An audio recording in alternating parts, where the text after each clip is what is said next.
el trabajo de los psicólogos hoy en día, es decir, cuando no necesitas psicoterapia, o al menos eso hacemos los psicólogos éticos.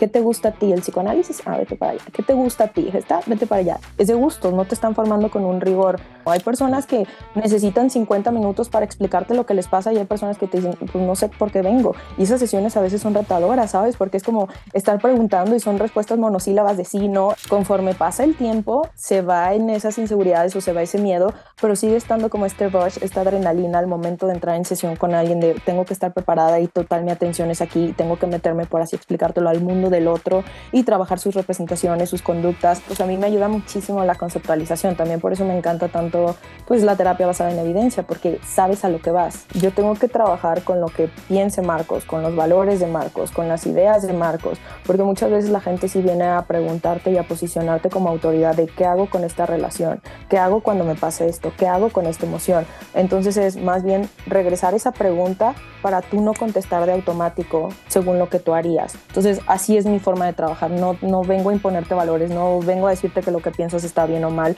que a veces se cree que ese es el trabajo del psicólogo, pero yo no podría. Creo que ese es trabajo más bien de los sacerdotes, de la religión, de otras cosas. En Engrama Psicología hacemos todo lo posible para luchar contra la mala praxis en el sector. Por ello ofrecemos una terapia basada en evidencia científica, de forma rigurosa e individualizada para cada consultante. Puedes mandarnos un WhatsApp al +34 641 040 262. Estaremos encantados de atenderte. Perfecto, Marcos. Muchísimas gracias por la invitación. Un honor estar con ustedes después de tener invitados tan grandes como los que he visto que tienen en su canal. Y les cuento un poquito de quién soy, a qué me dedico. Como ya sabes, mi nombre es Mariana. Estudié una licenciatura, es lo que llamamos en un grado, licenciatura en psicología.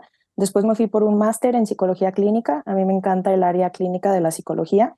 Y después hice una especialidad en lo que en aquel entonces yo estudié hace alrededor de 10 años. En aquel entonces la vanguardia eran las terapias basadas en evidencia, pero más terapia cognitivo-conductual. Entonces, acá en México podemos hacer algo, yo soy de México, entonces acá en México podemos hacer algo que se llama especialidad. Creo que en otros países no existe como ser especialista en algo, según entiendo. Entonces hice una especialidad en terapia cognitivo-conductual y a partir de ahí pues me dediqué a la consulta primero en clínicas, después ya más un poquito de consulta privada y ya llevo alrededor de 6, 7 años en consulta privada, desde que me gradué del máster y de la especialidad. ¿Y cómo fue para que escogieras esta carrera? Creo, es una idea que tengo, que cualquier persona que estudió psicología antes del 2000, por así decirlo, necesitó tener una experiencia cercana con alguna cuestión psicológica. Entonces, para mí, durante que crecía, tuve muchas experiencias que decía, ¿y esto de dónde viene? ¿Y esto por qué? Y para que veas a lo mejor desinformada que estaba según mi contexto, porque la psicología no era algo que estaba de moda. Me encanta que hoy ya haya estado como más en redes sociales, ya la gente no le da pena que decir que va al psicólogo, que necesita algún tipo de ayuda psicológica. Al contrario, siento que ya lo romantizamos, ya hasta es erótico que tú digas, ay, esta persona trabajó en sí misma, pero cuando yo estaba creciendo, pues no tenías ni idea. Y te digo, para mí era estudiar la mente. O sea, yo cuando Mm. llegué a la carrera de psicología me decían, ¿por qué quieres estudiar psicología? Porque quiero entender la mente, porque me doy cuenta de lo impactante que es la mente. Para mí en aquel entonces era la mente. Ya sabes que en psicología se tiene como, pues a veces este debate de qué estudiamos específicamente, a veces y más cuando inicias esta carrera no sabes ni qué estudia la psicología. Entonces es mucha formación. Hoy me encanta todos los avances que hemos tenido y ya sabemos que estudiamos la conducta y un poco de esos procesos mentales, pero pues en aquel entonces sí tuve experiencias que me hicieron cuestionarme mucho de la función de la mente, por así decírtelo. Claro que ahorita pues ya va cambiando tu perspectiva de qué estudia la psicología, pero fue así como tuve el acercamiento. Creo que por experiencias individuales que me llevaron pues, a ver lo increíble que puede ser el conocimiento desde la psicología. Y ya a partir de ahí, pues me quedé enamorada de la carrera. Y lo que me comentabas un poco de toda esta quizá excesiva normalización que hemos hecho de los problemas psicológicos, porque había hasta hace poco muchísimo estigma, había que romper con ese estigma, se ha hecho una gran labor, pero ahora quizá estamos llegando a un punto en el que se vulgariza demasiado y como tú dices, se romantiza. No sé qué opinión tienes sobre todo esto. Exactamente. Fíjate que hay una pregunta súper interesante que es, como decimos acá en México, ¿qué fue primero, el huevo o la gallina? Había muchísimas personas que tenían depresión, ansiedad, estos Mm. problemas psicológicos y los estaban reprimiendo o a partir de que tienes una explicación, algo que te sucede, te casas con esa etiqueta. Entonces, sí creo que a veces también el trabajo de los psicólogos hoy en día es decir cuándo no necesitas psicoterapia, o al menos eso hacemos los psicólogos éticos. Hay ocasiones que llega una persona a consulta, está pasando por un duelo y está triste, está frustrada, enojada, y a veces dices, bueno, esto es normal, no necesitas terapia, necesitas aprender a relacionarte con tus emociones, saber cómo las estás manejando, pues todo bien. Entonces creo que también a veces influye mucho estos estereotipos que tenemos como de suma felicidad, suma paz mental, tranquilidad. Entonces, muchas veces las personas llegan a terapia autoexigiéndose algo que no existe, que es a veces reducir por completo emociones displacenteras, no tener pensamientos que llamamos automáticos, es decir, de quiero controlar lo que pienso, quiero controlar mis emociones, y pues ya sabemos que no se puede controlar un poquito eso. Entonces, también la terapia, o cuando asistes a terapia, más que meterte más en este bucle de necesitas terapia, hay algo mal contigo, creo que es empezar a normalizar muchas cosas que ahora se ven como psicopatológicas, y eso está peligroso. Creo que también su contenido en redes se dedica mucho a eso, a decir cuándo no necesitas terapia, qué no es psicología, Mm. para poder quitar un poquito de esto de todo mundo necesita terapia, porque creo que cuando hablamos necesidad necesitamos especificar para qué. Si yo te digo necesitas terapia, a ver, ¿para qué? Para comprender tus emociones, para saber manejarlas, para esto quizás sí, quizá no, según tu contexto, pero sí creo que a veces se ha convertido en un muy buen negocio la salud mental. Entonces, eso sí llega como a chocarnos a las personas que sí tenemos una ética profesional trabajando con esto, de quitar como esto de todo mundo necesita terapia. La verdad, yo no creo que todo mundo necesite terapia, y si necesitas, ponme al final un adjetivo, necesitas para hacer qué o para lograr qué. ¿Sí me explico? Sí, sí, sí, perfectamente. Y tú que sí que tienes bastante presencia en redes y seguramente pues sigas a unos cuantos divulgadores y divulgadoras y tú misma haces cierta labor de difusión y divulgación.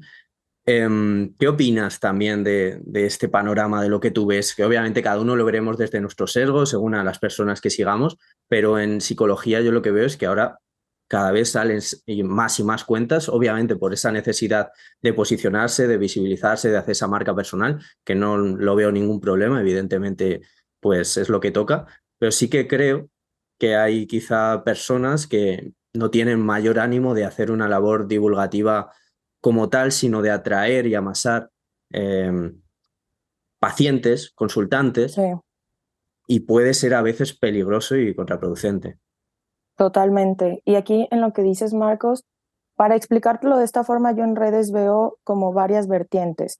Veo Mm, cuentas que no tienen nada que ver con psicología y son sumamente virales, que por decir es que trabaja en ti y tienen muchas frasecitas como mm, motivacionales. Veo esta vertiente, y también veo otra vertiente que es científicos hablándole a científicos, sí. psicólogos expertos hablándole a psicólogos expertos. Entonces yo lo que he intentado hacer en mi cuenta es aplicar la psicología científica, pero hablarlo de una forma coloquial. Si yo te voy a explicar algo en una frase, voy a tener detrás una teoría con la cual la estoy sosteniendo. No hago una frase nada más porque se me ocurrió de échale ganas y vas a poder o todo se puede. No, más bien te explico, oye, tus emociones displacenteras pueden estar reflejando tu contexto. A lo mejor son frases muy sencillas, pero creo que hay excelentes psicólogos hablándole a expertos, y como que he querido bajarme un poquito de eso, pero sí caer en lo mainstream, que es como pues todas estas frases que se viralizan Mm, muchísimo. Y te voy a decir algo que suele suceder. Las frases que menos esfuerzo les pongo, que digo, esto pues se me ocurrió, o esto sí tiene algo que con lo cual lo respaldo porque siempre cuido eso,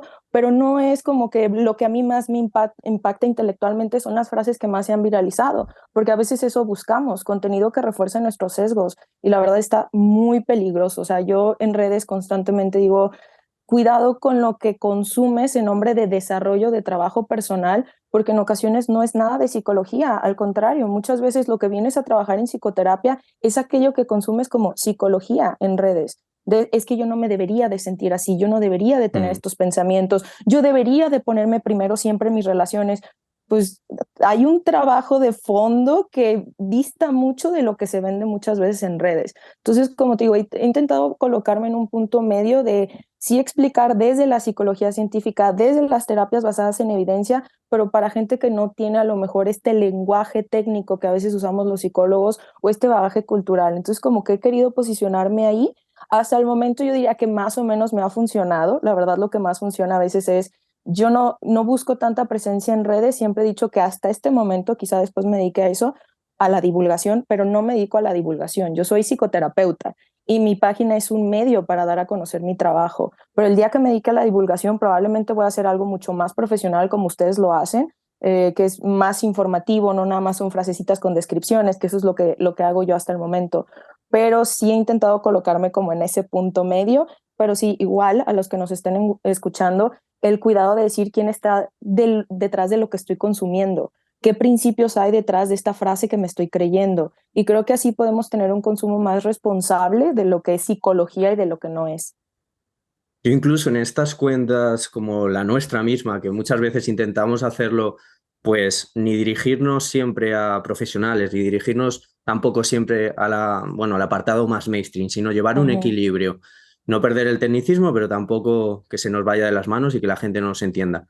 Creo que muchas veces lo que está pasando ahora es que se están divulgando muchísimas hipótesis funcionales. O sea, que puede ser que esté ujú. ocurriendo esto, pero a lo mejor en el caso concreto está ocurriendo otra cosa. En la persona que ha emitido esa conducta se da por otro para qué.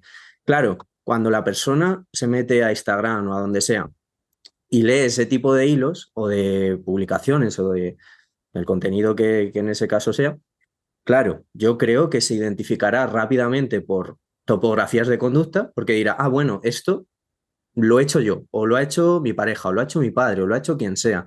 Y entonces ya de por sí se dejará llevar por la hipótesis que el psicólogo o la psicóloga en cuestión hayan desarrollado y a lo mejor no tiene nada que ver. Entonces, ahí lo que te quería preguntar un poco, porque a nosotros mismos creo que nos pasa a veces, Ujú. es cómo conseguir que el propio sesgo, que al final estamos plasmando una hipótesis muy concreta y pueden ser otras mil, con qué palabras podemos hacer ver a la gente que eso es solo una de las posibilidades. Porque yo lo que intento hacer a lo mejor es poner, puede ser que esto, a veces, en ocasiones, pero más allá de eso, hay veces que no sé cómo hacerlo. Exactamente, esas son mis palabras favoritas. Yo también siempre uso quizá en ocasiones, Mm, puede ser, porque en realidad hay demasiadas variables cuando tú asistes a psicoterapia que tu psicoterapeuta tiene que evaluar para dar una explicación de lo que te está pasando, no una descripción. Eso tú ya lo sabes, tú ya sabes qué te está mm. pasando. Lo que buscas es un porqué. Y creo que a veces sí tenemos como nos enganchamos con estas personas que posicionan su porqué. Ah, ¿por qué? Porque son heridas de la infancia, porque tienes que trabajar tu niño interior, todas estas cosas que no tienen ninguna evidencia científica.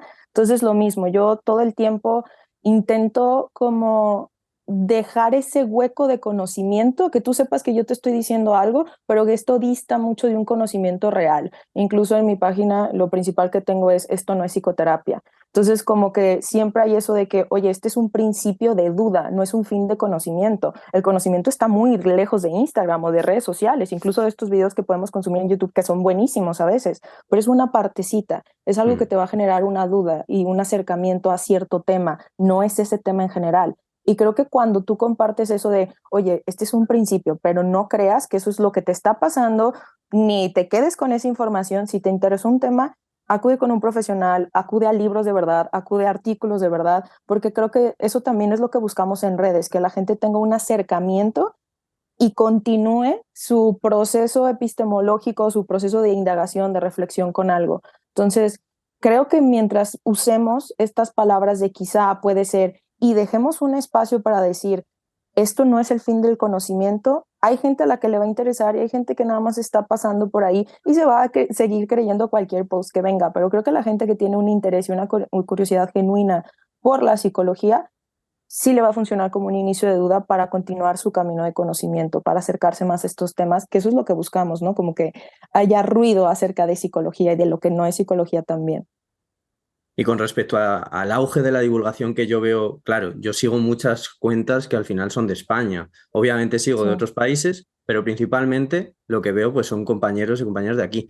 Yo no sé si en México estás viendo realmente lo mismo, que está viendo este auge masivo de cuentas y cuentas de psicología o realmente lo ves distinto. Lo veo igual, pero ¿sabes qué es lo peligroso, Marcos? Yo sigo muchas cuentas de España también y me Mm, encanta el contenido de muchos. De hecho, creo que en España tienen algo, no sé si en México también, pero se llama psicotwitter. A mí me sí. encanta Twitter. ¿Por qué? Porque te explican un hilo y después te dejan el artículo de donde sacaron la información. Es un acceso muy sencillo a información de verdad, por así decirlo, información que tiene un Mm, método por lo cual se está diciendo lo que se dice. Lo peligroso en México es que la psicología se ve como que cualquiera puede opinar, porque eso es lo difícil de nuestro campo, que Sí, como a ti te pasa algo, tú puedes tener una voz. Entonces, ¿qué ocurre? Que gente que no tiene ninguna experiencia profesional, ningún estudio certificado en psicología, está haciendo esa divulgación y se hace masiva. Por ponerte ejemplos de que actores, actrices, personas que eran bloggers y ahora están hablando de psicología. Y claro que como a la gente le interesan estos temas, pues es el contenido que tiene más, pues con más acceso, y también es el contenido que se hace, pues que toma un poquito más de auge o que es más masivo. Entonces creo que las personas que sí estudian psicología se quedan un poquito rezagadas y ese conocimiento como que se va haciendo más grande toda esta desinformación. Entonces, por eso constantemente creo, como te digo, nuestro trabajo también es advertir de lo que no es psicología y constantemente decir si no es profesional, si no estudió. Yo sé que no nada más el conocimiento académico es el que importa, pero necesitamos un criterio objetivo para saber que la persona que te está hablando tiene la preparación. ¿Sí me explico? sí, Entonces, sí, como sí. que en México hay muchísimas cuentas, pero es de gente que no estudió nada de psicología. Entonces, no sé si en España pase lo mismo, que hay mucha gente que habla de psicología como si, pues de su experiencia personal. Entonces, como que creo que ese ha sido un escudo que se pone desde mi experiencia y trabájalo así. Y, oye, eso es peligrosísimo, ¿sabes? Que hagas un podcast acerca de tu experiencia explicando qué es la ansiedad y la depresión y el suicidio. Es súper peligroso. Hay que tener un poquito de conciencia para callarnos lo que no sabemos. Si a veces alguien que estudió psicología durante años, yo llevo 10 años aproximadamente estudiando psicología, hay temas que no toco porque no sé. De verdad, no sé cómo abordarlo, no sé cómo explicarle a la gente sin que se malentienda. Entonces, como que por eso prefiero permanecer en el límite para no causar más daño. Es lo que decimos, estas consecuencias iatrogénicas que puede tener un bien que quieres hacer. Entonces, no sé si en España pase lo mismo, de que gente que no estudió nada de psicología tenga a veces más público que la gente que sí estudió. Sí, sí, sí, ¿qué ocurre? O sea, creo que cada vez menos, sinceramente, a lo mejor, como te decía, es que yo estoy sesgado y cada vez sigo menos a esas cuentas, pero en general Sí. creo que estoy viendo cada vez que sí que se va valorando más el tema del rigor en la profesión y que hablen de esto los que se dedican a esto, que a veces también es un peligro porque solo por el titulito, solo por tener la credencial, parece que ya esa persona va a controlar y no tiene por qué, pero por lo Exacto. menos no caemos en el como todos nos comportamos, pues parece que ya sabemos sobre comportamiento, como solemos decir mucho en Engrama. Te quería Me preguntar encanta esa sobre... frase. Dime, Yo, dime. yo sinceramente he de decirte que esa frase la ponemos por muchísimos sitios y yo ya no sé si nos la inventamos nosotros o la hemos sacado de algún lado y hemos quitado la... Paténtenla de una vez. Es que a lo mejor es de un autor y lo hemos quitado por la cara, pero bueno.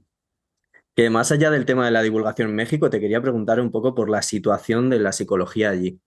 Porque antes hablamos, por ejemplo, otras cámaras de cómo en Argentina, ahora sí que tú estás viendo que se está poco a poco tendiendo un poco más hacia dejar el psicoanálisis, que es allí lo imperante, y caer Sí, en la psicología basada en la evidencia poco a poco. ¿Cómo es en sí. México? En México, la verdad de esta parte estoy un poquito desinformada porque, como te digo, yo dejé de tener como una relación con lo académico hace aproximadamente 5 años, me refiero con las instituciones, con las universidades, pero hasta aquel entonces, y creo que hasta la fecha continúa así, no hay rigor científico en las universidades. Ejemplo, yo estudié la licenciatura en psicología y a mí me enseñaron todas las vertientes de psicología que te puedas imaginar. Yo estudié también psicoanálisis, gestal, sistémica, cognitivo-conductual. En ese momento ni siquiera existía la palabra terapias basadas en evidencia, no existía. Hmm. Entonces creo que no hay rigor, se nos enseña muchas cosas y sales muy confundido sobre, porque es de gustos. ¿Qué te gusta a ti? ¿El psicoanálisis? Ah, vete para allá. ¿Qué te gusta a ti? Gestal, vete para allá. Es de gustos, no te están formando con un rigor. Entonces, creo que también ha habido un poquito, de lo que he visto en redes, hay un poquito más de movimiento acerca de terapias basadas en evidencia, de formación científica en psicología, pero creo que estamos, yo también por eso te digo que consumo mucho contenido de otros lugares, malamente, y creo que mi educación fue buena, voy a decir algo terrible, pero porque fue muy malinchista. Yo tuve que irme a otros países a estudiar porque en México no encontré lo que estaba buscando. Entonces, también fue mediante una universidad con la que estudié aquí que pude tener como ese descubrimiento de, oye, en otros países sí hay evidencia de lo que se están haciendo. Entonces, y cuando estudié terapia cognitivo-conductual, terapia dialéctica conductual, todo eso lo estudié en Estados Unidos, no lo estudié aquí, porque ahí se había como cierto panorama más, por así decirlo, semiestructurado de cómo tratar a alguien, porque si sales, yo salí de la licenciatura sin saber nada. Mm, Y te digo, no porque fuera mala estudiante, porque tuve el mejor promedio de esa generación y hasta me acerqué con una profesora y le dije, ¿cómo es posible que tenga las mejores calificaciones y no sepa nada? Y me decían, es para darte un panorama general de lo que es la psicología, pero te das cuenta que después de 4 años de estar estudiando, te dicen, nada más es para que tuvieras un panorama general. Entonces te quedas muy perdido. La verdad, te tienes que seguir formando constantemente y todavía continúa esa formación, porque también por así hablarlo, pues la psicología es una ciencia que apenas va cobrando el nombre de ciencia, no la tenía. mm, Entonces, creo que sí nos hace falta en México. También ahí viene mucho esta parte económica o política de la situación que vivimos. Aquí no tenemos para hacer investigación de calidad, por así decírtelo. Entonces, esos fondos se prefieren dar a otros lugares, pero no existe. Yo cuando hice mi tesis de maestría tenía que poner datos de otros países. No tenía el último dato, por así decirlo, si hice mi tesis 2020, el último artículo acerca de la prevalencia de algo era 2010 y estaba como súper, como ni siquiera tenía congruencia lo que estaban diciendo, entonces dudas mucho del tipo de investigación que se está generando y creo que también va dirigido a que quizá nuestras universidades no invierten tanto en la investigación en psicología, quizá. Espero que la situación haya cambiado en alguna que otra universidad, pero pues esa es la situación que yo vivía, como que sí creo que todavía nos falta más formación psicológica o de terapias basadas en evidencia en México, que sí haya estas buenas prácticas o estas prácticas éticas o que se basan en algo, no nada más que es como algo espiritual, porque creo que la psicología a veces se llega a confundir mucho con esta cuestión espiritual, más acá que pues la gente suele ser muy espiritual, acudir mucho a la religión y se confunde mucho con psicología. Entonces sí creo que sí nos falta seguir trabajando en eso por acá. Y teniendo en cuenta el panorama general que hay de la psicología, porque más allá de la situación que hay allí, yo que vivo la de España, te digo que muchas veces, no sé si es mejor, si es peor, pero también está la cosa un poquillo delicada, digamos. O sea, hay Mm. universidades que tienen un mejor programa, pero hay otras, pues que para nada. Teniendo en cuenta toda esa situación, ¿cómo uno se lanza a ejercer? O sea, ¿cuándo sabe que realmente está preparado para, en este caso, la clínica? Y deja de a lo mejor caer en esos bucles de formarse, formarse y formarse, que evidentemente es necesario y hay que seguir en esta profesión seguramente constantemente formándose, como tú decías, pero claro, Ujú. también de forma simultánea formarse habrá que en algún momento lanzarse porque si te quieres dedicar Sí, a esto, de algo hay que comer. Entonces, sí. creo que sí que pasa en esta profesión más que en otras el hecho de decir, vale, voy a hacer esta formación más y evito así el exponerme a poder fallar o fracasar, porque también es cierto que si estás trabajando con personas, da miedo, da vértigo. Sí, totalmente. Entonces, aquí creo que cada quien encontrará su forma, pero creo que algo que te ayuda mucho más en el panorama que estamos viviendo acá es que hay tanta desinformación que alguien experto tiene que confiar en ti. A mí eso me sirvió para lanzarme. Que ya tenía varias profesoras dándome las distintas terapias basadas en evidencia, que mi tutora me dijo, ¿estás lista? Nosotros también tuve la suerte de iniciar en una clínica, entonces me supervisaban los casos. ¿Se me explico? Entonces hay Mm. tanta confusión y es tanto lo que hay de psicología que dices, no sé qué estoy haciendo. Entonces ya una vez, por eso te hablo de la importancia como de las terapias semiestructuradas, porque tienes idea de lo que estás haciendo. Yo no me imagino llegar y, a ver, cuéntame de tu pasado, ¿hacia dónde voy dirigida? ¿Cuál es la conceptualización que le voy a dar a tu caso? Entonces, a mí primero, tener esta semiestructura de terapias basadas en evidencia me ayudó muchísimo y segundo, que alguien experto confiara en mí. Que alguien que yo Mm. admiraba, que decía, esta persona tiene muchísimos estudios, es una crack dando terapia o es un crack dando terapia, me dijera, estás lista, lánzate, si haces algo mal, vas a venir y yo te lo corrijo, pero ya sabes cuál es el camino semiestructurado, porque la última estructura la da la persona que asiste, ya lo conoces. Entonces, a mí eso me ayudó mucho, como esa validación externa de estás lista y sí vas a poder. Pero sí creo que de forma autónoma uno no se lanza tan fácil, ¿sabes? Porque sí llega a haber esas dudas de qué estoy haciendo. Ya después de que pues, hice como ese servicio de psicología en la clínica y tuve casos supervisados, como que ya te sientes con la confianza de tú agarrar tu propio camino. Pero como te digo, creo que cada uno encontrará su camino, pero sí creo que necesitas a alguien más experto que tú, alguien que ya tenga efectividad en lo que está haciendo, que te diga, este es el camino por el cual tienes que ir. Para mí, eso son las terapias basadas en evidencia. Mm.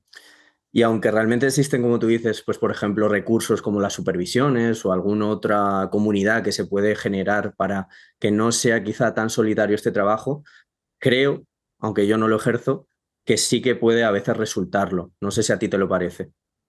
¿Que puede resultar que, perdón? Solitario. Ah, sí. Sí, si llega a ser solitario, yo nada más en las supervisiones, yo mantengo una confidencialidad súper estricta de las terapias, entonces sí, a veces es solitario, pero también es muy gratificante. Yo siento una satisfacción personal tremenda cada vez que alguien va avanzando en sus metas de terapia, cada vez que alguien aprende a gestionar mejor sus emociones o sus pensamientos, o que entiende más sobre psicología. Entonces, la verdad no podría decirte que es más o menos solitario que otros porque creo que todos lidiamos con dificultades en nuestra profesión, pero creo que es un trabajo sumamente gratificante. Bueno, a mí me parece. Hmm. Y habrá muchas personas que nos vean que sí que se dediquen a esto, pero habrá otras que todavía sean estudiantes o incluso otras que a lo mejor son consultantes o simplemente tienen interés por la psicología. Mm. Muchas veces, pues evidentemente, si lo ves desde fuera, crees que la labor de sí, de la psicología clínica en general, clínica sanitaria, como lo queramos llamar, pues es básicamente el trabajo en sesión, pero hay mucho más allá. Quería saber si nos podías describir un poco cuál es tu trabajo día a día más allá de las sesiones. ¿Qué hago con la información que hay en sesiones o cuál es la recomendación que le doy a la persona fuera de sesiones?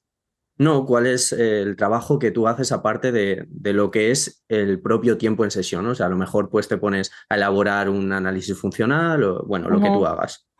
Sí, justamente el análisis funcional creo que es como traducible a esta conceptualización que hacemos del caso, dependiendo del tipo de terapia con el que estemos trabajando, porque cada uno tiene su conceptualización. Entonces, después de terapia prácticamente se hace una conceptualización, tenemos que revisar metas. Yo tengo como, soy muy a la antigüita, entonces siempre voy a traer como un cuaderno y donde anotar. Ya tengo como 10 libros de apuntes, entonces trato de revisar porque creo que algo que necesitamos los psicoterapeutas es súper buena memoria.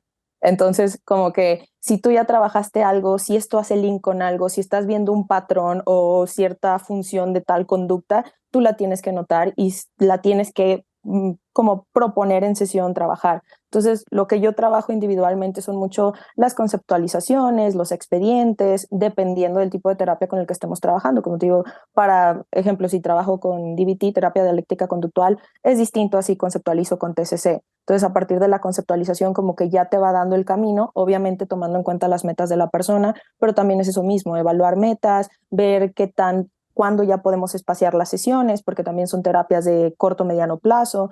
Entonces, como que todo eso es el trabajo que hace el psicoterapeuta, aparte de seguirse formando, aparte de decir, ok, esta persona viene con tal situación, ¿qué más puedo informarme de si hay algo nuevo, alguna técnica distinta, si le estoy dando la terapia correcta? Porque pues cuando yo estudié justamente es esto, es como si tú vienes a presentarme esto, claro, conceptualizo, pero dependiendo de lo que me digas es la técnica que voy a utilizar o el tipo de terapia que es más recomendable. Entonces creo que mi trabajo totalmente va enfocado en eso fuera de sesiones. Aparte también, como dices tú, el consultante tiene muchísimo trabajo fuera de las sesiones. Yo prácticamente les digo, aquí vienes por la teoría y a ti te toca la práctica. Entonces, por así explicarlo, te das cuenta porque realmente donde se ven cambios es allá afuera, entonces también es mucho, también creo que estar contestando dudas, estar mandando actividades, siempre yo mando actividades o técnicas para seguir trabajando, entonces ese sería un poquito mi trabajo fuera de las sesiones. Cuando tú te lanzaste a ejercer esos primeros momentos, ¿qué inseguridades y miedos principalmente tenías? O incluso a algunos que todavía se mantengan. Creo que de las mayores inseguridades es no estoy haciendo suficiente. De hecho, una vez una profesora nos preguntó que cuál era nuestro error en clínica y yo le dije que dar demasiado en la primera sesión. ¿Por qué? Porque te estoy abrumando. Entonces, es algo que he ido perfeccionando con el tiempo. Te hablo de hace 5 o 6 años que todavía estoy estudiando. Y creo que esa inseguridad de no estoy haciendo suficiente, no estoy resolviendo tus dudas, no te estoy ayudando y tú estás en este tiempo de sesión confiando en mí. Entonces, esa era mi principal duda y te lanzaba un montón de herramientas y te quería explicar todo lo que íbamos a trabajar en una sesión y es como, oye, tómalo con calma, ¿sabes? En la primera sesión obviamente tienes ciertos objetivos, cúmplelos, enfócate en eso. Entonces, con el tiempo ya he aprendido a, si tú necesitas contarme tu situación, 40 minutos de sesión y a mí me quedan 20 para explicarte cómo vamos a trabajar, yo me tengo que adaptar a eso. si tú hablas 10 minutos, porque también eso varía muchísimo. Hay personas que necesitan 50 minutos para explicarte lo que les pasa y hay personas que te dicen, pues no sé por qué vengo. Y esas sesiones a veces son retadoras, ¿sabes? Porque es como estar preguntando y son respuestas monosílabas de sí, no. Entonces, para mí a veces es más sencillo que una persona como que se exprese o tenga mucha necesidad de expresión a que me lo dejen a mí, porque si no te explico y te explico. Entonces como que he intentado modular esa parte de no darte demasiadas técnicas o explicarte demasiado, porque creo que te puedo abrumar. Aún así intento cumplir los objetivos. En terapia pues tenemos ciertos objetivos de sesión a sesión. En la sesión número 1 te tengo que explicar el método, cómo trabajamos, cuánto duran las sesiones, qué vas a aprender, cómo lo vamos a hacer. Entonces como que he intentado enfocarme más en eso y creo que se ha ido resolviendo con el tiempo. También algo importantísimo si hay alguien que va a empezar su práctica es práctica. No vas a ser experto, no vas a como que llegar con toda la confianza. Conforme pasa el tiempo, se va en esas inseguridades o se va ese miedo, pero sigue estando como este rush, esta adrenalina al momento de entrar en sesión con alguien de tengo que estar preparada y total mi atención es aquí, tengo que meterme por así explicártelo al mundo del otro y trabajar sus representaciones, sus conductas. Sigue habiendo esa adrenalina, pero ya es algo que disfrutas, ya no es algo que te da tanta inseguridad. Con todo esto que me dices, ¿cómo llevabas tú al principio momentos en los que se pudiera quedar un silencio de estos, pues que pudiera resultar a veces al principio incómodo, ¿no? Porque dices, ¿qué digo? ¿Tengo que rellenar esto o espero? ¿Cómo lo hago? Okay. A mí lo que me ayuda demasiado es la conceptualización del caso o este análisis funcional que a lo mejor ustedes llaman por allá, porque necesito llenar un formato. Yo lo explico así, a veces como que hay un formato que yo tengo que llenar de información. Entonces, en este formato, si tú ya terminaste de decirme todo, que yo te explico cómo vamos a trabajar, pero dentro del formato como que constantemente hay huecos de información que puedes seguir llenando. A lo mejor preguntarte por distintos aspectos de tu vida, desde hace cuánto llevas esto. Entonces, como que ya traigo ese formatito que tengo que llenar para hacer tu conceptualización y eso a mí me ayuda bastante. O bien retomar las metas o, no sé, regresarte a la pregunta de, pues hay algo más, pero sin sentir como que estás invadiendo, que quieres sacar información del otro. Entonces, sí tiene que ser como una relación interpersonal que creo que vaya fluyendo, que haya este buen rapport, pero pues a mí me ayuda muchísimo la conceptualización. También por eso me encanta tanto pues la terapia basada en evidencia, porque sabes a lo que vas. Y si ya terminaste la sesión, pues ya terminaste la sesión. ¿Sí me explico? Y si no has terminado, tienes que terminarla. Hay veces que se extiende muchito la sesión porque no te he explicado, no me puedo ir sin explicarte. ¿Sí me explico? Entonces, Sí. como que esa parte de la conceptualización como psicoterapeuta a mí me ayuda bastante. ¿Y tú sientes que con los años has ido, en cierto modo, flexibilizando tu comportamiento como terapeuta? Porque entiendo que al principio, pues a lo mejor tienes más reglas rígidas para tener más el control, tener más certezas. Obviamente, siempre viene bien, como tú decías, esas terapias semiestructuradas que te están dando ya Sí. unas pautas, unos pasitos por donde moverte, pero no sé si con el paso del tiempo tú has visto que vas flexibilizando más o no. Muy poco, la verdad, porque como tengo que apegarme mucho al método, trato de nunca ponerme como, creo que ese es un error que se puede cometer en psicología, que tú llegas a mí y mi ego me va a hacerme poner como autoridad y te puedo decir lo que se me venga en gana. No. Entonces como que intento apegarme mucho al método, a la herramienta, que no se trata de lo que opine Mariana y de lo que quiere Mariana y de lo que necesita Mariana. Te estoy trabajando con tal método de psicoterapia y lo tengo que anteponer. Entonces como que creo que es importante, aunque tengas confianza, no perder como esta parte que te pide el método. Obviamente se flexibiliza dependiendo de tus necesidades o lo que necesitemos trabajar en esa sesión en específico, pero yo sí trato de no despegarme de esa rigidez, de que no te voy a hablar nada más por hablarte. A veces sí interactúas un poquito más, como que vas menos tenso, pero la forma de trabajar ha sido la misma para mí durante los años. Y por ejemplo, entonces tú recomendarías a una persona que sea genuina a la hora de ejercer en terapia o que lo tenga todo como muy medido, porque realmente, claro, cada cosa que nosotros podamos hacer, incluso cómo vamos vestidos, cualquier cosa, Sí. está teniendo una función, está de algún modo dando un mensaje a la otra persona e influyendo. ¿Tú qué Ujú. recomiendas? Yo creo que son ambas, genuino pero medido. Mm, Tampoco está padre que tú llegues a sesión y yo esté como llenando el formulario o haciendo algo. Tiene que ser un diálogo, entonces creo que esa es una habilidad que tiene que desarrollar el psicoterapeuta. Dentro de tu discurso, yo no te voy a meter una pregunta random para sacarte la información que necesito.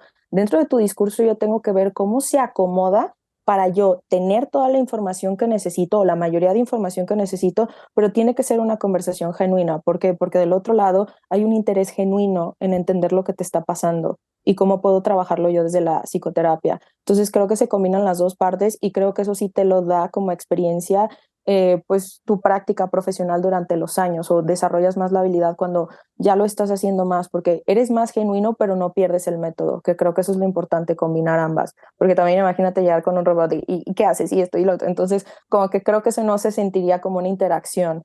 Entonces Mm. creo que son ambas sumamente importantes. Y aunque apliquemos basados en la evidencia, evidentemente, pues la terapia, el contexto de la terapia no es el laboratorio, entonces evidentemente influyen muchas veces los sesgos que el propio profesional tiene, la experiencia subjetiva, un montón de variables. ¿Cómo podemos de algún modo amortiguar el impacto que tienen todas estas variables? Creo que en ese momento es sí renunciar mucho a lo que tú opinas de algo. Por así decirlo, voy a llamarlo objetividad psicológica. Yo tengo que trabajar con lo que piense Marcos, con los valores de Marcos, con las ideas de Marcos, porque muchas veces la gente sí viene a preguntarte y a posicionarte como autoridad de qué hago con esta relación, qué hago cuando me pase esto, qué hago con esta emoción. Entonces es más bien regresar esa pregunta para tú no contestar de automático según lo que tú harías, porque claro que se llega a presentar. Y de esto que comentas de las terapias basadas en evidencia, totalmente no te vas a encontrar ningún caso como viene descrito en el libro o en la experiencia. A mí me encantaba que mis profesoras, cuando nos estaban enseñando estas terapias, nos ponían un video del consultante perfecto.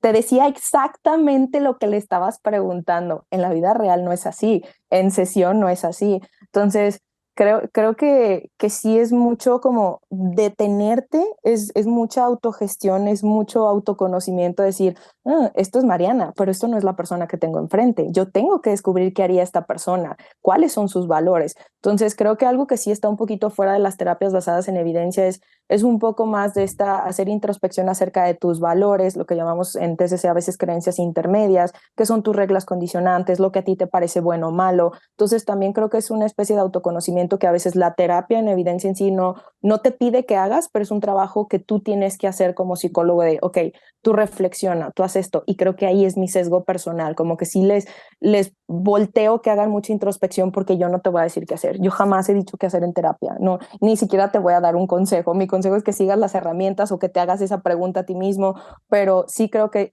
ahí puedes detener el sesgo, al momento de que tú más bien conoces tus sesgos y sabes que en ese momento no vas a tener opinión acerca de algo en específico. Tú eres psicología en ese momento. Yo así me veo, como un método psicológico, no me veo como una persona en terapia, porque muchas veces no te voy a dar mi opinión. Aquí es que, por así explicártelo, es un personaje. Sí, creo que de verdad es un personaje para que pueda ser un poco más objetivo. No voy a ser Mariana ahí, no te voy a decir lo que pienso de eso. Entonces sí creo que es mucho como contenerte a ti mismo y no imponerte, vuelvo a esta parte de no imponerte como una autoridad, no eres una autoridad. Entonces, pues, no, y menos una autoridad moral, por así explicarlo. Ahora que está tan propagada la terapia online y que tú misma ejerces también desde esa metodología, ¿cómo lo haces para aquellos casos que a lo mejor son de una cultura completamente distinta a la tuya, más allá de que ahora, pues sí, evidentemente está todo mucho más globalizado y no encontramos tantas diferencias, pero igualmente sí que hay muchas cosas que pueden suponer un choque cultural y que por muy bien que estemos haciendo nuestra labor, a lo mejor estamos completamente sesgados por lo que nosotros hemos ido mamando en nuestra cultura, y la otra persona tiene una cultura tan distinta, tiene una serie de disposicionales que es que, pues eso, completamente divergentes. Entonces, ¿tú Ujú. cómo lo gestionas? ¿Cómo lo haces? ¿Te empapas mucho de esa cultura cuando tienes un caso así? O... Con lo mismo, con lo mismo que hablábamos un poquito hace rato, que es, tienes que conocer el mundo de esa persona. Entonces, si no entiendes algo, tienes que preguntarlo, sin vergüenza o sin pena, o si me dices una palabra y me puedes decir qué significa esto, o cómo lo vives tú, o qué es para ti esto, incluso con emociones. A mí me encanta una parte de la filosofía que se llama fenomenología, porque te dejan descubierto eso, que cómo tú vives esos fenómenos, tu interpretación, tu experiencia vital va a ser muy distinta a la mía. A veces damos por sentado todas esas palabras, que si llega alguien y te dice, tengo ansiedad, a ver, ¿qué es ansiedad?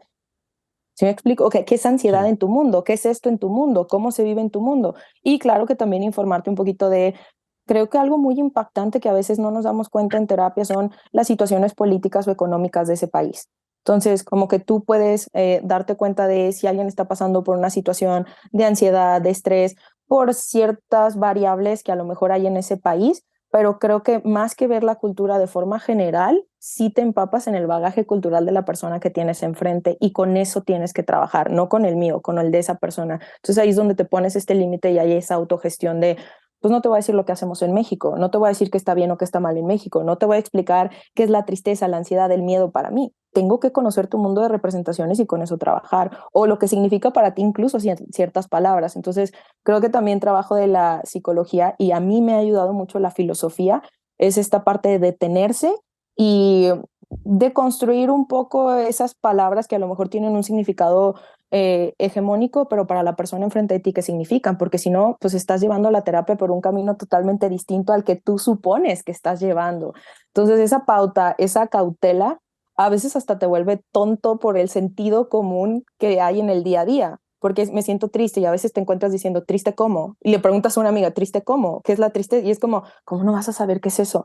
Pero si te vuelves como, renuncias a veces mucho a ese sentido común porque si hay un proceso como más analítico y más reflexivo, entonces creo que así llegas a conocer la cultura o el bagaje cultural de esa persona que tienes enfrente. Obviamente tomando en cuenta variables que sí pueden influir muchísimo, como hablábamos hace ratito, de cuestiones políticas, económicas, etcétera. Con el tema de los valores que comentabas antes, ¿cómo enfrentar un caso en el que el consultante tenga unos valores muy, muy, muy distintos a los propios y a lo mejor incluso, pues, diciéndolo claro y pronto, esa persona te caería mal en la vida real? ¿Cómo puedes hacer Ujú. que eso no esté influyendo en el proceso terapéutico? ¿O crees que en algún momento habría que plantearse el derivar? En este momento todavía no me planteo eso porque, como te digo, como mi modo de trabajar es mucho de que no soy un referente moral, porque así como no podría ser un referente moral y tener éxito, no podría ser un referente normal y moral, perdón, y fracasar. Entonces yo prefiero deslindarme. Creo que el trabajo de la psicología no es moral. ¿Sí me explico? Entonces es Sí, sí, sí. como, ok, tú vienes y si incluso tú te propones una meta de terapia que es amoral, según yo, o según algo, eso le corresponde a otra institución, no a mí. Mm. Yo te tengo que ayudar a lo que tú digas. Entonces también la persona que viene a terapia y viene con una consulta en específico y viene a trabajar algo en específico, conoce su vida mejor que tú. Entonces, quizá puedes hacer ciertas preguntas o puedas dar ciertas herramientas que le ayuden a esta persona a la introspección y quizá a modificar ciertos valores o ciertas cosas, pero no es mi tarea hacer eso. Mi tarea es más bien explicar la función de las conductas, esa regulación emocional o lo que vayas a trabajar tú en sesión, pero yo tengo que darte la psicología para tú trabajar lo que tú quieras. Yo no te voy a decir que tienes que trabajar. Entonces, así es mi forma de trabajar. No vengo a imponerte valores, no vengo a decirte que lo que piensas está bien o mal, que a veces se cree que ese es el trabajo del psicólogo, pero yo no podría. Creo que eso es trabajo más bien de los sacerdotes, de la religión, de otras cosas, incluso de cuestiones a lo mejor políticas de tu país, de lo que está bien o mal, etcétera, pero no es mi trabajo. Como que decir estos valores están bien, estos valores están mal. Entonces, como que de la parte moral sí intento contenerme muchísimo, porque es una distorsión que se tiene de la psicoterapia. Yo voy a decirte lo que está bien o lo que está mal para ti, ¿no? Si tú quieres trabajar en algo, aunque a mí me parezca mal, te tengo que ayudar a eso. Mm. ¿Por qué? Porque vienes, y si en el dado caso lo que dices es totalmente válido, si en dado caso eso choca mucho conmigo y veo que va a interferir en mi forma de trabajar, sí tengo que derivar. Si digo, no, es que yo no te puedo ayudar a esto, sí tengo que derivar o esto es más grande que yo porque sí golpea algún valor importante para mí, pero vuelvo, creo que el trabajo de la psicología no es moral, al menos para mí. Siguiendo con variables que pueden incidir en el día a día en sesión, ¿cómo gestionas tú, por ejemplo, pues el que un día te has levantado con el pie izquierdo, tienes un mal día, estás triste, has discutido con alguien, cualquier cosa? ¿Cómo cambias el chip y en ese momento dices, vale, fuera lo que me ocurre a mí, me concentro en la persona y ¿cómo lo haces? Justamente así. No sé cómo pasa, pero de verdad, hay Mm. ocasiones que he vivido situaciones muy fuertes minutos antes de sesión y esto no se trata de ti. Y de verdad me voy en la persona. Mm. Entonces, como que sí tengo una desconexión que la verdad me gusta mucho eso de mi trabajo, que es, no importa lo que me esté pasando, me voy a concentrar en ti. Y creo que eso es también parte importante de que la persona con la que acudas tenga como esta ética profesional de verdad interesarse por ti. Es tu hora. tú me estás pagando en ese momento y estás viniendo y estás confiando en mí, estás depositando toda tu vida en mí para que durante una hora yo ponga todo mi conocimiento a analizar lo que te está pasando. No, no te puedo fallar. O sea, para mí es no te voy a fallar. Entonces, creo que sí tiene que haber en los psicoterapeutas este corte de, en este momento es meterte al mundo del otro. Y de verdad, a mí me da mucha paz meterme al mundo de los otros y como que arreglar cosas ahí y luego regresas a tu mundo y dices, ay, no. Pero en ese momento se trata totalmente de la persona y simplemente es como tú dices, no, yo no tengo ninguna técnica ni nada, es simplemente de que concéntrate en esto y durante esa hora mi concentración va a ser totalmente en lo que te está pasando a ti, no importa lo que me esté pasando a mí. Y uno de los aspectos más fundamentales para que funcione un proceso terapéutico es la alianza que se establece entre el profesional y entre el consultante.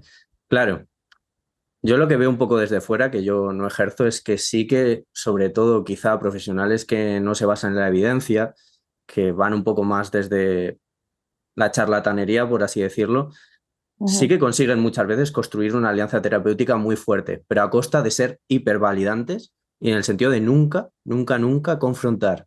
Claro, Sí, estás dando todo el rato esos alivios cortoplacistas, pero a largo plazo a lo mejor estás sumiendo a la persona en las mismas espirales porque estás reforzando conductas que realmente son problemáticas. ujú, ¿Cómo conseguir confrontar sin que la persona pues a lo mejor le choque, le impacte y diga, uy, espera, cuidado? Y eso entorpezca la alianza terapéutica, porque claro, también desde fuera, ya no es solo que determinados profesionales lo hagan de una u otra manera, desde fuera muchas veces se concibe el espacio en sesión como un espacio donde evidentemente no te van a juzgar, pero que tampoco muchas veces te van a confrontar, solo te van a escuchar, te van a sí, decir lo que quieren oír y ya está. Y no es eso ujú. tampoco. Sí, totalmente. Creo que para la confrontación algo importantísimo es que brindes de información a la otra persona. Si yo te Mm, confronto es porque traigo algo, un principio psicológico que me dice que necesito confrontarte. Entonces, al momento de yo explicarte este principio de por qué lo que estás haciendo, cómo estás manejando esto, no te va a llevar a tus metas, tú también necesitas tener esa información. Entonces, yo mucho de lo que hablo es que venir a psicoterapia es psicología aplicada a ti mismo. No es, Mariana no es mm, la que te está confrontando, son estos principios psicológicos lo que te dicen que con lo que estás haciendo, lo que estás pensando, cómo estás manejando tal o cual cosa, no lo vas a lograr. Entonces yo te comparto este principio psicológico para que tú tengas esa reflexión. Entonces, la confrontación tiene que venir desde la información, no desde un sesgo personal. Entonces, muchas veces con las mismas herramientas que tenemos, llega esa confrontación sin necesidad de yo hacerla. Muchas veces la persona misma dice, ah, sí, ya me caché que está pasando esto o que mm. estoy viendo por una solución a corto plazo. ¿Por qué? Porque les vas a explicar psicología. Y de las mismas formas que tú los vas a confrontar, ellos se confrontan a sí mismos, porque eso es al final lo que quieres, que las herramientas que des formen habilidades a largo plazo. Entonces te tengo que explicar el método detrás, tienes que entenderlo, si no, no te va a funcionar. Y desde ahí surge también la confrontación. Entonces para mí es imprescindible eso, informar de por qué estás confrontando, bajo qué criterios. ¿Sí me explico? Sí. Vale, pues Perfecto. ahora sabemos un poco cómo hacer la confrontación, pero por ejemplo, otra duda que me surge a mí desde fuera, ¿hasta qué punto debemos hacer autorrevelaciones, por así decirlo? O sea, ¿cómo saber cuando nos estamos abriendo y compartiendo experiencias propias, porque a lo mejor estamos empatizando con lo que esté diciendo la persona, porque creemos que puede ser relevante, puede ayudar a su proceso? Pero ¿cómo conseguir llevar un equilibrio vale, no traspasar quizá una barrera que parezca que ya estamos contando demasiado, abriéndonos demasiado, y esto se convierta más en otro tipo de vínculo, ¿no? Que podría Ujú. ser más parecido a una amistad. Ok. Yo constantemente nunca he hecho una Mm, autorrevelación. Nada más en DBT es donde se recomienda hacer ese tipo de autorrevelaciones. mm, Según tengo entendido, solo en DBT se trabaja con ese, oye, yo también estoy viviendo esto, yo también. Pero en ocasiones, pues puedes empatizar desde la emoción, no desde la misma situación que está viviendo la persona, pero yo prefiero que en ese momento se trate de ti, porque también creo que estamos cansados, que llegas con algún colega, algún amigo, algún familiar y te van a dar, oye, a mí me pasó esto. Entonces yo mm, sí trato de que la terapia sea un espacio de que se trate total y absolutamente de ti. Si me llegas a necesitar como ejemplo de algo, a lo mejor de, oye, puede ser una autorrevelación decirte, todos pasamos este tipo de emociones. Ese es el único tipo de autorrevelaciones que yo te podría hacer de, oye, todos tenemos ansiedad, todos pasamos tristeza, a todos nos cuesta el duelo. Es más bien como una especie de empatía, pero no me voy a poner a contarte una situación en la que yo viví eso mismo o en la que a mí me parece esto, tal cosa, porque vuelvo, no se trata de mí, se trata de ti. Entonces puedo empatizar a lo mejor dándote ciertas frases de, es normal que estés viviendo esto, a todos nos pasa, etcétera, pero sí como una autorrevelación que hay un espacio para mí en sesión, yo procuro no hacerlo. Creo que solo en DBT hay como esta parte donde te dice que funciona, ponerte como ejemplo, como modelado de alguna situación, pero que en otro tipo de terapias no, ni siquiera se ve como recomendable. Bastante relacionado con esto, te quería preguntar si tú crees que puede ayudar o entorpecer el hecho de haber pasado por un problema psicológico similar al que la persona está atravesando. Creo que puede ayudar. Vuelvo, no se trata de tu experiencia psicológica, pero creo que sí, como no es lo mismo entenderlo nada más desde la teoría que haber experimentado una situación difícil con emociones, con pensamientos, con ciertas conductas. Entonces sí creo que tener este tipo de problemas en ocasiones puede ayudar. No tengo evidencia para lo que te estoy diciendo. A lo mejor hay personas que entorpecen el proceso porque hacen o les genera mucho choque, mucho conflicto, pero creo que al haber tenido una experiencia sobre algo, voy a hablar de algo fuera del lugar, pero a lo mejor es una adicción. Si no has vivido a lo mejor como estas ganas inmensas de que no puedes contenerte con algo, va a ser muy sencillo juzgar a la persona que tienes enfrente, pero cuando desarrollas esta sensibilidad, ya sea por una experiencia o racionalmente o cognitivamente, que logres esta sensibilidad va a ser más difícil nada más por parte de una teoría. Entonces, cuando tienes también la práctica o la experiencia de algo así, creo que te sensibilizas un montón con lo que está pasando a la persona y como que entiendes cuando es que no puedo o no pude o no puedo detener esto. Entonces como que creo que hay un poquito más de sensibilidad hacia lo que le está pasando en lugar de juzgar nada más como desde acá arriba de, ah, no, esto sí, esto no. Entonces yo creo que en ocasiones puede ayudar, quizá hay personas que también puede ser Mm, perjudicial para ellos mismos o para la persona que tienen enfrente, porque también puede sesgar a que todo se trate de la misma experiencia que tú viviste sobre algo. claro.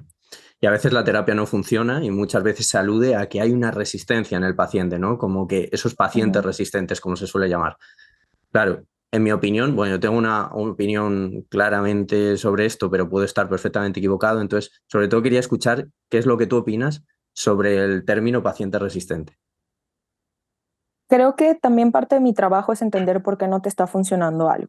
Y para eso es súper importante la honestidad en terapia. Porque en ocasiones si veo que hay un paciente resistente, un consultante resistente, algo que no cambia, yo tengo que preguntarme el por qué.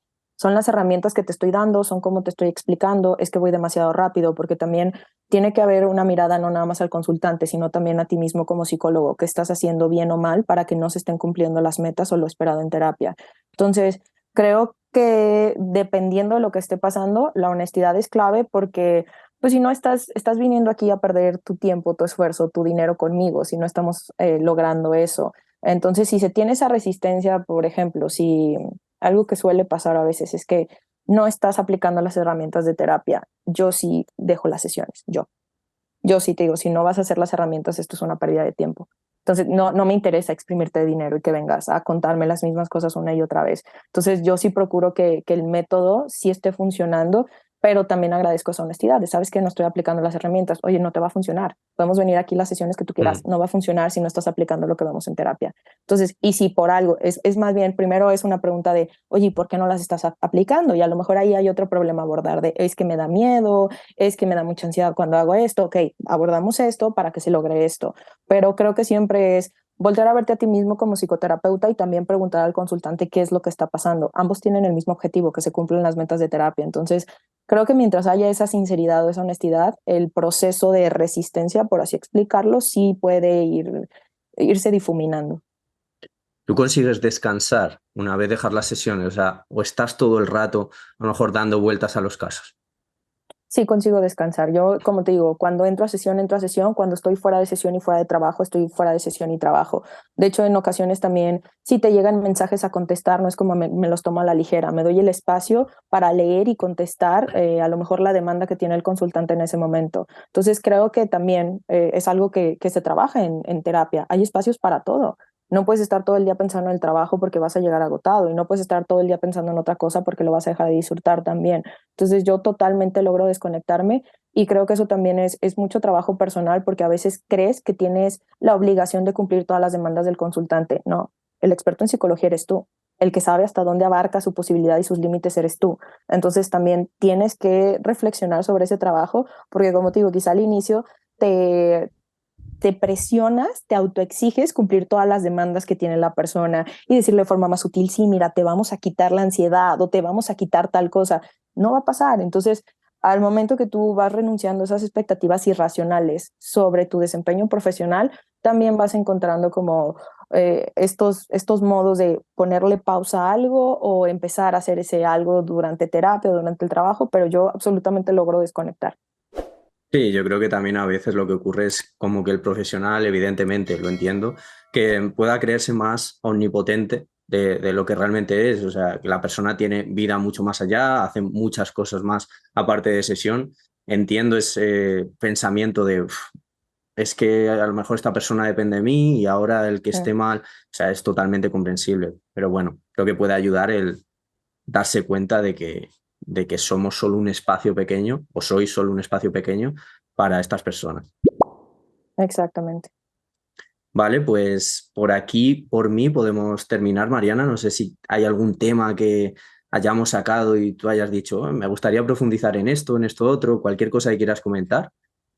Nada más pues agradecerte la invitación y lo mismo, que las personas que a lo mejor vayan a ver este diálogo, que les sirva de algo, que sea el principio de duda, el principio de curiosidad. Creo que nosotros hablamos de superficialmente de ciertas cosas, pero pues ojalá la experiencia profesional que compartí un poquito hoy les pueda ayudar como a impulsarse. Creo que eso es algo importantísimo también para los profesionales de psicología.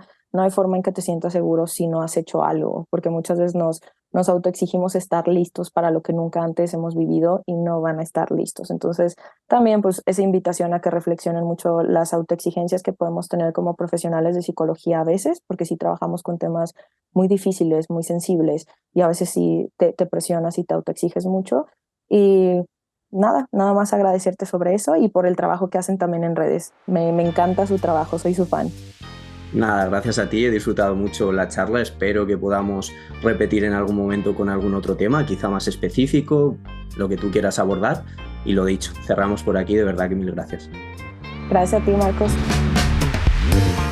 Gracias por ver este vídeo, os dejamos por aquí un enlace a nuestra última formación y por aquí algunos vídeos que os pueden resultar de interés. Si estáis buscando ayuda psicológica, también podéis mirar en la descripción del vídeo donde encontraréis nuestra web y podréis solicitar asistencia terapéutica de un profesional confiable y que os ofrecerá ayuda psicológica basada en evidencia científica.